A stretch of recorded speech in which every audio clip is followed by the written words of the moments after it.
Olá! O programa desta semana traz de volta a discussão sobre os problemas enfrentados por quem decide viajar de avião. Conheça o caso de um homem que passou 9 horas à espera do voo, um atraso que ficou marcado para o resto da vida. Os detalhes dessa história você vai conferir daqui a pouco.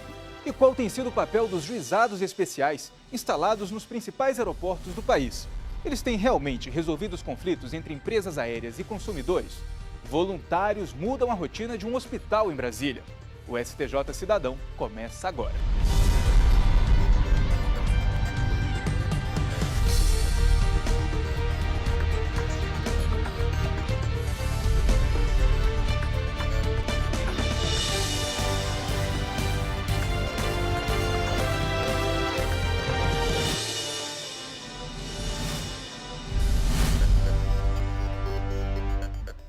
Um motociclista em Mato Grosso sofreu um acidente de trânsito em 2002. Quase 4 anos mais tarde, o rapaz entrou com uma ação na justiça e pediu indenização pelos danos sofridos. Foi aí que começou a dúvida quanto ao prazo para reclamar dos prejuízos. Fé nunca faltou, graças a Deus. A palavra foi tatuada no pulso porque significa vida. Valda estava em um ônibus que perdeu a direção e saiu da estrada. Parte do corpo foi corroída pela água quente do radiador do veículo. Ela só acordou 15 dias depois no hospital. De lá para cá, foram várias cirurgias. Valda corre atrás da indenização estética, moral e material. Assim como outras vítimas de acidentes e incidentes que acontecem todos os dias.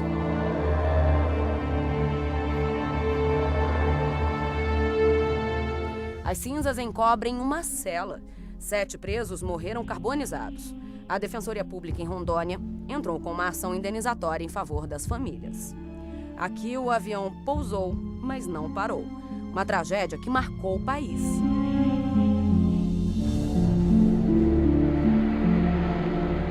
Foi em 2007 em São Paulo, com 199 mortes. A empresa aérea responde a vários pedidos de indenização.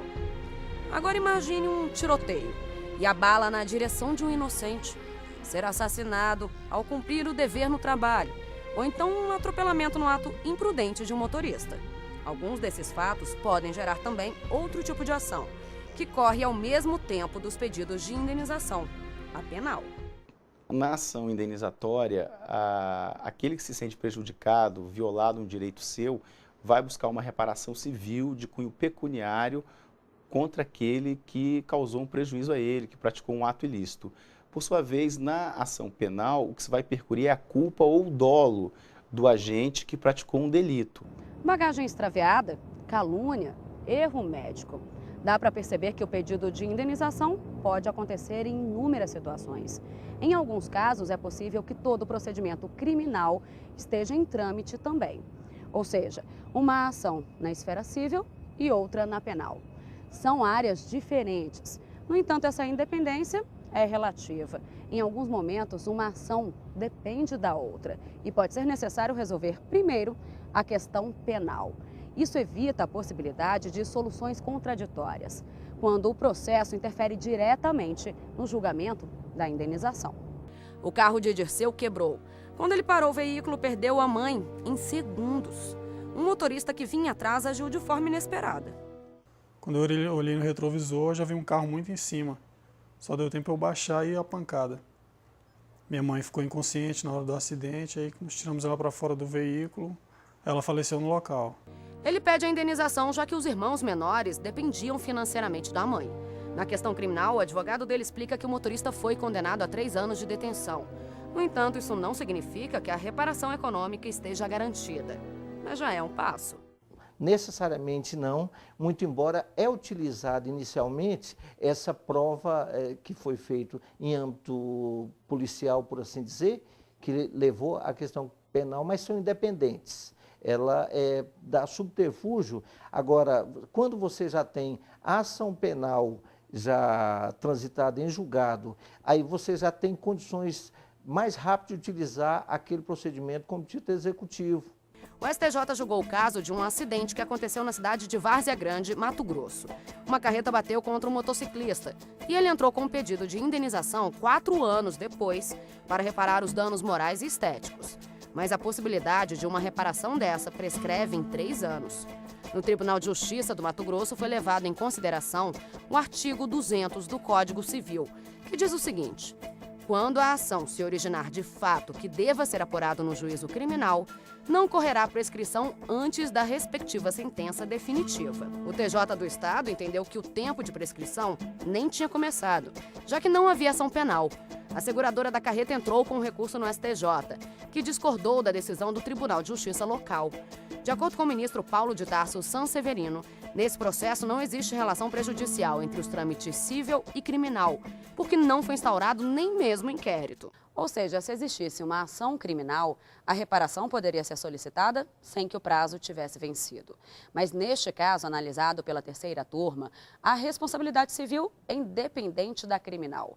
O que houve foi uma lesão corporal culposa, que é uma infração de menor potencial ofensivo, com pena máxima de 2 anos, e que depende da representação da vítima para que seja aberto um processo criminal, o que não aconteceu. Por isso, brigar por um direito que já caducou é perder tempo. Então, na dúvida... Por cautela, é recomendável que aquele que se sentir lesado, que houver o pedido de uma reparação civil e que dependa ou que tenha uma relação com o processo criminal, é recomendável que ele ajuize de pronto a sua ação civil, buscando a reparação, porque se o juiz civil entender que há uma relação com o processo criminal, ele vai suspender o processo e ele vai aguardar. Mas pelo menos a parte fica resguardada, porque o ajuizamento da ação vai interromper a prescrição e aí ele não correrá o risco de ter a sua demanda extinta, não reconhecida por conta do prazo prescricional. E olha que mesmo assim não há condenação para acusado ou dinheiro na mão da vítima que apague um sofrimento traumático. As ações são por justiça. Eu não queria sofrer nada disso, nem pagar 10 milhões. Só que quem sofreu fui eu, né? Quem passou foi eu. Só eu sei. Eu, assim, minha família, né? Mas, assim, na íntegra mesmo, só eu e Deus. Porque foi muito difícil, foi fácil não. Muita dor, muitas cirurgias. Até hoje eu faço cirurgias.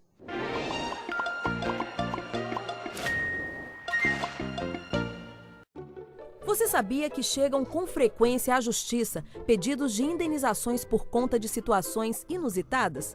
O caso de uma auxiliar de limpeza em Porto Alegre, no Rio Grande do Sul, é bem curioso.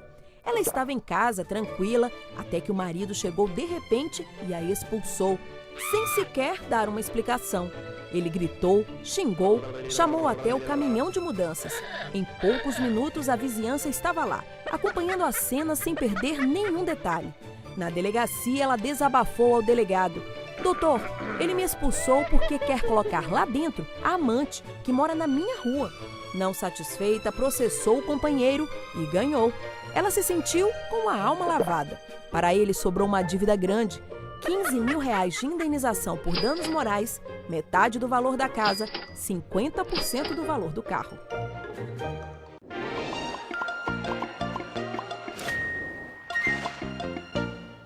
E no próximo bloco, passageiro vai ser indenizado por ficar 9 horas à espera do voo. E você, já ouviu falar nos juizados especiais instalados nos aeroportos? Saiba como eles têm ajudado a resolver de forma rápida os problemas enfrentados pelos passageiros. É só um instante.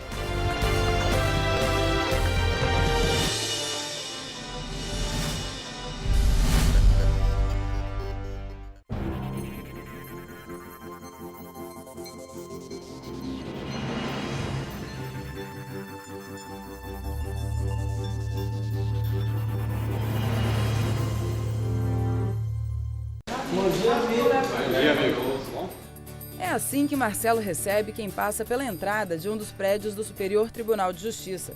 Aqui, ele trabalha na portaria. O que mudou você ter começado a trabalhar? Relação de amigo, gente normal, dou mais atenção com eles e também, como eu sou DAO, eu respeito e eu ajudo meus amigos que são DAO também.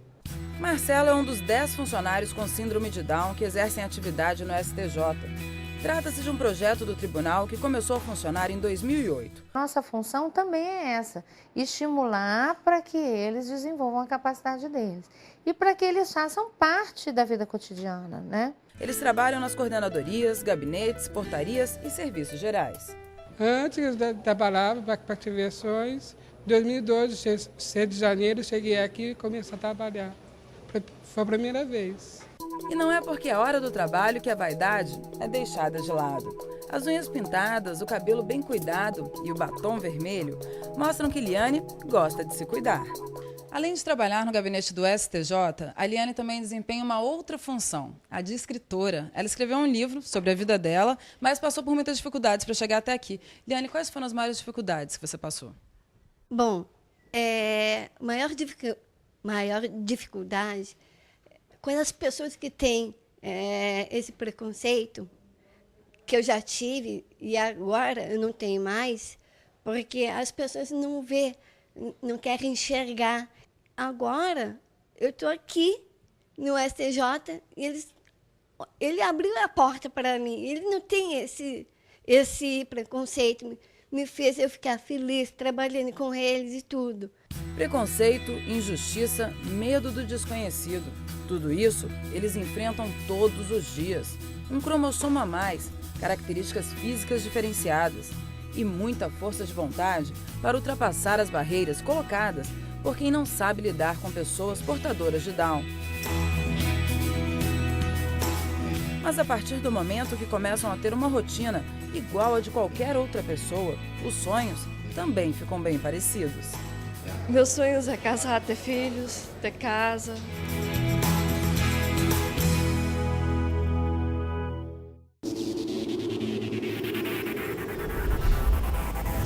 Superior Tribunal de Justiça, o Tribunal da Cidadania.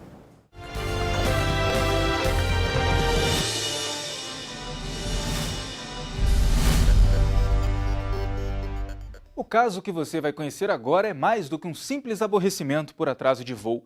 Um passageiro enfrentou 9 horas de espera no aeroporto.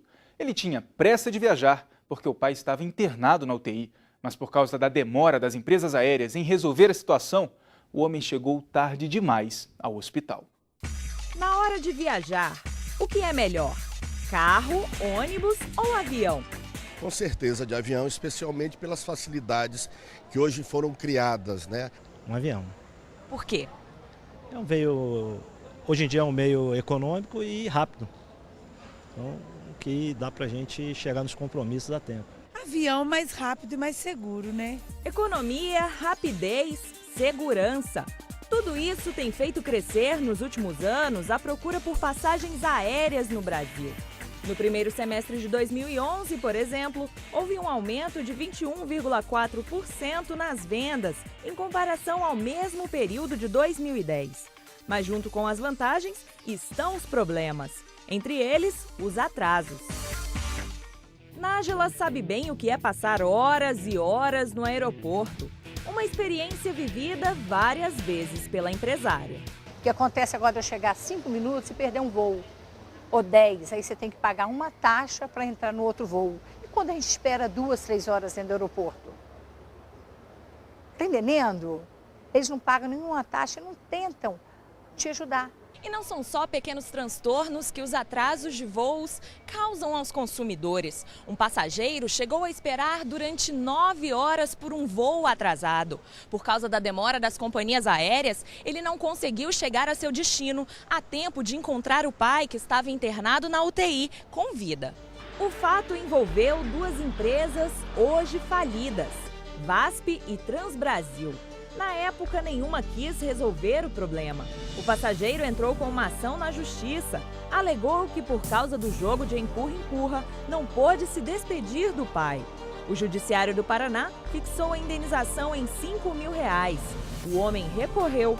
A 4ª turma do Superior Tribunal de Justiça aumentou a quantia para R$20.000.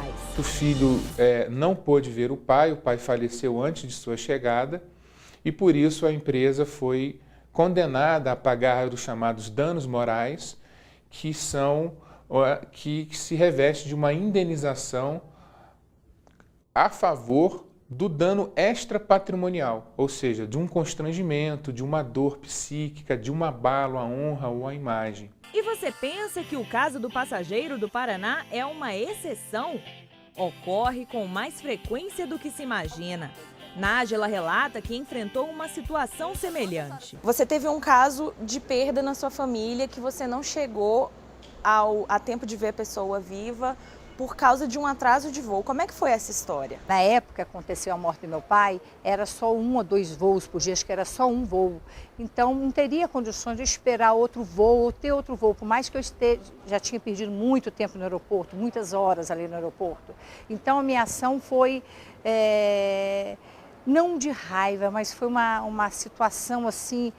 Foi um ímpeto que eu tive que pegar um ônibus, estava eu e minha filha, pegamos um ônibus, fomos até o Rio de Janeiro, tive que chegar ao Rio, ver outra passagem de ônibus para Vitória e nesse tempo meu pai já estava se esvaindo a vida. Então quando eu cheguei lá, meu pai já estava, é ruim falar isso, né, mesmo tempo, e já estava sendo enterrado.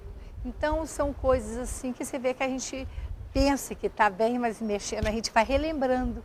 É muito ruim. A ANAC afirma que está de olho nas companhias aéreas, tanto que publicou em fevereiro de 2012 uma resolução para exigir das empresas um relatório mensal de atrasos e cancelamentos de voos. Seria isso suficiente para frear os abusos contra os passageiros? Isso é tímido e é pouco. O que a ANAC tem que fazer é fazer intervenção. Igual foi feito nos planos de saúde, igual foi feito. Proíbe de viajar se não tem condição de adequar o passageiro. Se não tem condição de transportar, para que vende passagem a mais? Quem se sente prejudicado deve ter sempre em mãos as provas de que o voo não saiu na hora programada.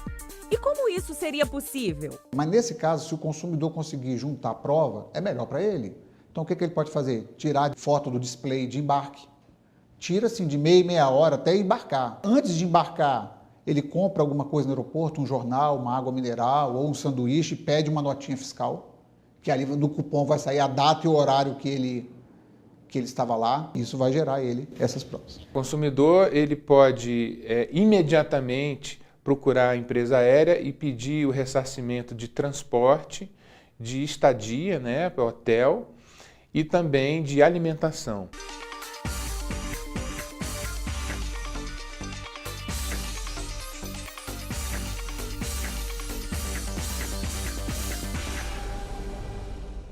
Há 2 anos e meio, os consumidores começaram a contar com um aliado para fazer reclamações como essa, de atraso de voo e outras. É o Juizado Especial. Aqui com a gente, o conciliador do Tribunal de Justiça do Distrito Federal, o Wellington Sarmento. Olá, conciliador, obrigado pela presença aqui na STJ Cidadão. Em quais aeroportos esse serviço já existe? Atualmente, o Juizado Especial funciona no aeroporto de Brasília, São Paulo e Rio de Janeiro. A gente vai ouvir agora mais uma dúvida.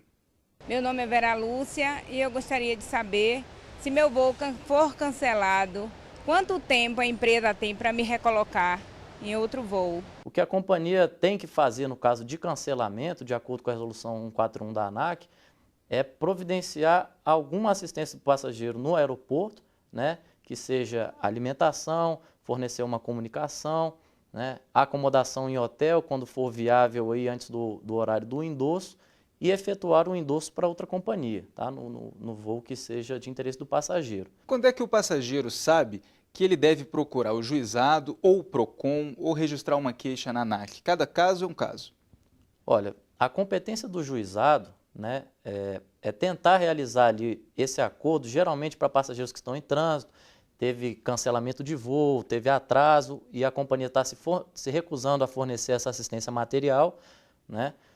E no caso de ingressar de fato com a ação, que não necessariamente precisa ser ali no aeroporto, né? O caso do PROCON e da ANAC, né, de acordo com o critério próprio lá deles, é para fazer esse registro, que são os órgãos competentes na área consumerista para efetuar punições nas companhias. Mas caso o passageiro tenha sofrido um dano e deseja essa reparação direta, é via juizado especial mesmo, no caso estadual nosso, né? A gente vai tirar agora outra dúvida de um passageiro. Meu nome é Alan Jefferson e tenho uma pergunta. No caso de extravio de bagagens, a empresa é obrigada a me ressarcir imediatamente? A primeira coisa que a gente orienta, se o passageiro não tiver feito, é fazer o registro de irregularidade, né, na própria companhia, para ter um documento de que realmente ali no desembarque o passageiro já procurou resolver a situação, né? Porém, as companhias dispõem de uma salvaguarda da própria ANAC, que é permitir a condição de extravio durante 30 dias, né? Isso também consta da resolução 141, o que causa um desconforto muito grande para os passageiros, que às vezes estão viajando 5, 10 dias, uma semana, e escutam da companhia essa informação. Conciliador, a gente tem mais uma pergunta de uma passageira. Meu nome é Miriam Barros. Se eu tiver algum problema com alguma companhia aérea, eu posso reclamar em qualquer aeroporto do Brasil? Olha só, Miriam, o que acontece é o seguinte, os juizados nos aeroportos estão com a função ali simplesmente de facilitar o acesso para o consumidor. Tá? Não há obrigatoriedade que seja feito lá. Havendo um foro mais próximo, né, que é o foro de domicílio do consumidor, inclusive é o foro competente para julgar a causa, o consumidor pode tranquilamente procurar esse fórum que seja mais próximo da sua residência, né, até porque lá mesmo será julgado. Então, conciliador, para ficar mais claro isso para todo mundo que está assistindo a gente, não precisa, então, de fato, procurar o juizado especial no aeroporto. Pode ser o juizado especial da cidade onde esse passageiro mora. Exatamente. É um serviço ali de conveniência, né? Por exemplo, às vezes o passageiro está em trânsito, nós também fazemos a remessa para o juizado de origem, né? Não tem problema nenhum. A gente via pela nossa central, que é o COGEST, né? Mas o passageiro não é obrigado a fazer ali, né? Às vezes, por estar passando ali por uma situação de dificuldade, fica agoniado para fazer logo, né? Para registrar, para ingressar com a ação, mas não tem necessidade de haver essa pressa. Obrigado, conciliador, pela presença aqui na STJ Cidadão. E daqui a pouco, voluntários mudam a rotina de um hospital público em Brasília. E mais uma aula do professor Toguinha. Vamos ver o que ele reservou para esta semana. Eu volto em 1 minuto.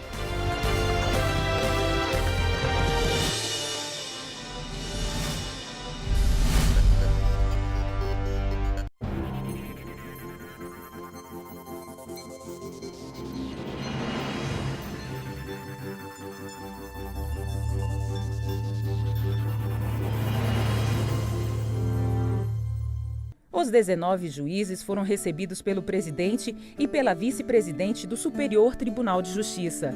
Eles fizeram questão de dar as boas-vindas aos novos magistrados. Foi uma ligeira apresentação, desejando boa sorte para essa rapaziada aí que passou num concurso muito difícil e tem uma tarefa depois também que não é fácil, né? Ainda mais para quem é jovem, né?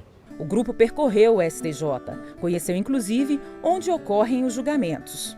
Abriu o horizonte, né? Uma nova experiência, nós chegamos na carreira agora, então ter esse contato pessoal e físico em tribunais superiores é uma experiência nova e gratificante para nós. Os juízes tomaram posse no Tribunal de Justiça do Distrito Federal no segundo semestre do ano passado. No início do mês, eles participaram da segunda edição do curso de Iniciação Funcional para Magistrados, uma iniciativa da Infam, Escola Nacional de Formação e Aperfeiçoamento de Magistrados. Na programação, constaram palestras sobre temas relacionados ao dia a dia da sociedade e o que o julgador deve conhecer para ajudar na hora de tomar decisões. Entre eles, tráfico de drogas, violência contra a mulher, problemas do sistema carcerário, lavagem de dinheiro e combate à corrupção. Sempre nós terminamos com a visita ao STJ, onde apresentamos o presidente que dá o suporte para a Infam e mostramos também as instalações do STJ, por ser o maior tribunal para a justiça como um todo. Superior Tribunal de Justiça, o Tribunal da Cidadania.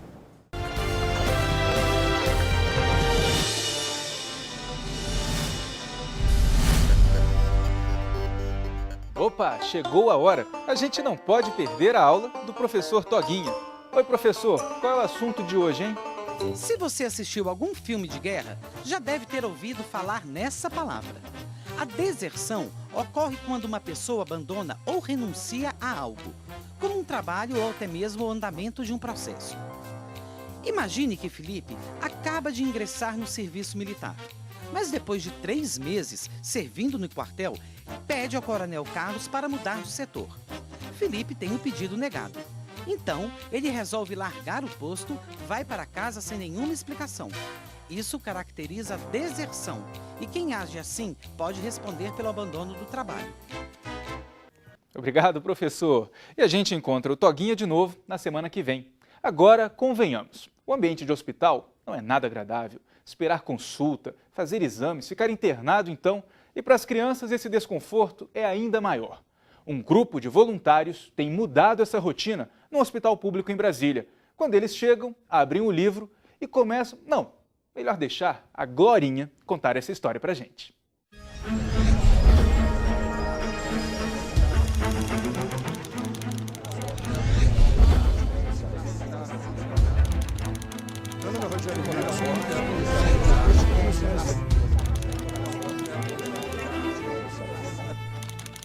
Eu sou Glória, sou coordenadora do projeto Biblioteca Viva, trabalho aqui há quase 10 anos, sou membro da Associação de Voluntários do Hospital Universitário de Brasília.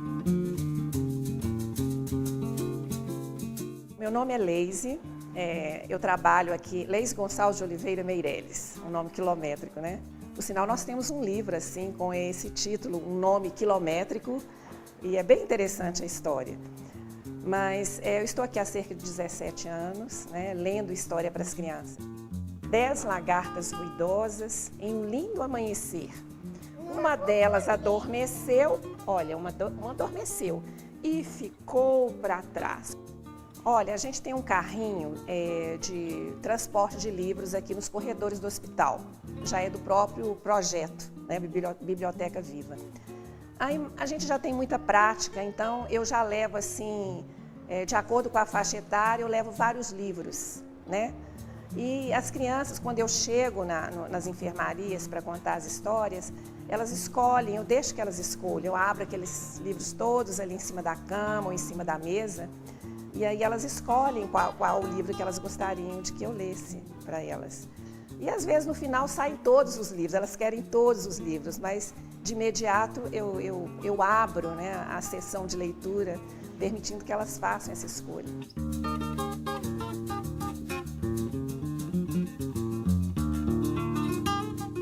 Meu nome é Adriana, eu sou pedagoga aqui da Pediatria Clínica do HUB. O grupo de voluntários, eles são uma chave assim, de trabalho no que se refere ao bem-estar da criança, na qualidade de vida. Inclusive, existem vários trabalhos hoje que falam da diminuição do tempo de hospitalização por conta desse bem-estar que acaba interferindo na saúde de maneira geral. Eu sou Inês Modelli, eu sou médica pediatra no Hospital Universitário de Brasília e trabalho alguns dias da semana na enfermaria. Há 18 anos estou no HUB e venho acompanhando há vários anos o trabalho do voluntariado do HUB e o trabalho das pedagogas aqui na pediatria. Eu acho super importante o trabalho da pedagogia e do voluntariado com a brinquedoteca, em que eles fazem várias atividades lúdicas com a criança e isso estimula que a criança fique mais feliz, mais confortável, que a gente sabe que a internação, o espaço da internação já é agressivo, por mais que a gente tente fazê-lo um ambiente bom para a criança, mas tem os barulhos, tem a veia ser pega, os remédios amargos. E a ludoterapia é um espaço em que a criança se organiza mentalmente, psicologicamente, para aguentar todo esse processo. E acho também que o fato dela poder interagir com outras crianças também é reconfortante para ela. E isso a gente só conseguiria mesmo fazer esse trabalho com a ajuda das voluntárias e das pedagogas, que graças a Deus nós contamos com elas aqui no hospital. Uma criança que está mais feliz, que tá mais conformada, a gente sabe que a pessoa que está mais bem, que está melhor psicologicamente, o sistema imunológico dela também vai estar melhor. Então, eu acho que isso apressa a recuperação, sim. A criança também está aprendendo enquanto ouve uma história, enquanto lê, enquanto é ouvida, enquanto fala e se expressa. Então, essa parceria entre a pedagogia e os voluntários é extremamente rica, porque a gente potencializa os objetivos um do outro. Eu ganho muito mais do que dou, na verdade. O sorriso que eu deixo com elas, sempre quando eu saio de perto, elas até têm aquela vontade de segurar mais a gente, né? Mais uma, tia, mais uma história. E aí eu sempre as deixo sorrindo e para mim é uma gratificação muito grande.